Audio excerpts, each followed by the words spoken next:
In the quiet glow of the hearth, where firelight flickers and shadows tremble along the walls, the old Slavs believed in something mysterious, that a home is never truly empty.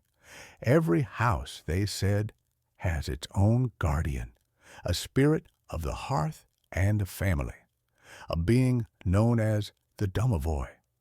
Imagine an old wooden house deep in the Slavic lands. The floor creaks, the stove is warm, and in the corner, unseen but always present, lives the Domovoi. Some describe him as a tiny bearded old man, covered in hair, with glowing eyes. Others say he can appear as a cat, a dog, or even a snake. But his role is always the same, to protect the household and everyone inside it. For the Slavs, the home was not just a building, it was sacred.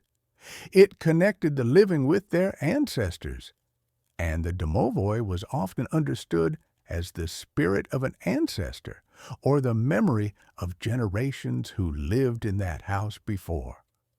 When the family lived in harmony, respected traditions, and took care of the home, the Domovoi would bless them with peace, health, and prosperity. But if the house became full of anger, neglect, or disrespect, the spirit would turn restless. Strange noises at night, doors creaking on their own, livestock becoming nervous. All of these were taken as warnings, a sign that the Domovoi was unhappy. And if the family continued to ignore the state of the home, the guardian spirit might leave, and with him every trace of good fortune. Because of that, many traditions were created to keep the Domovoi satisfied. Bread or milk would be left out at night. Before moving to a new house, families would take burning coal from the old hearth and call out, "Come with us, little grandfather, into our new home." Only then would they enter the new house, inviting the spirit to remain their protector. But the Domovoi was not the only house spirit in Slavic lore.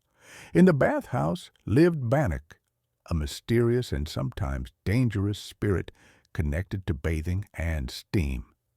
He disliked being disturbed late at night, and people left him offerings of warm water or soap to keep him calm.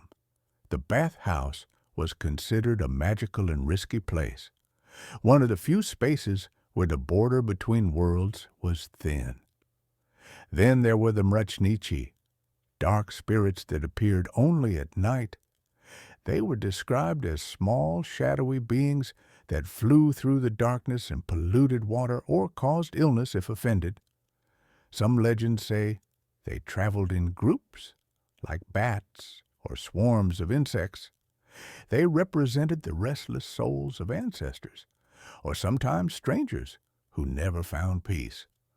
All of these spirits were connected to one idea, that a house is alive, that the walls remember, the fire listens, and the spirits of ancestors never go far.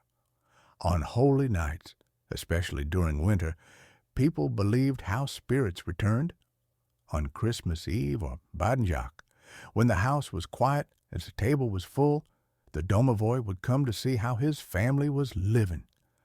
Any sudden creak or spark from the fireplace was a sign of his presence.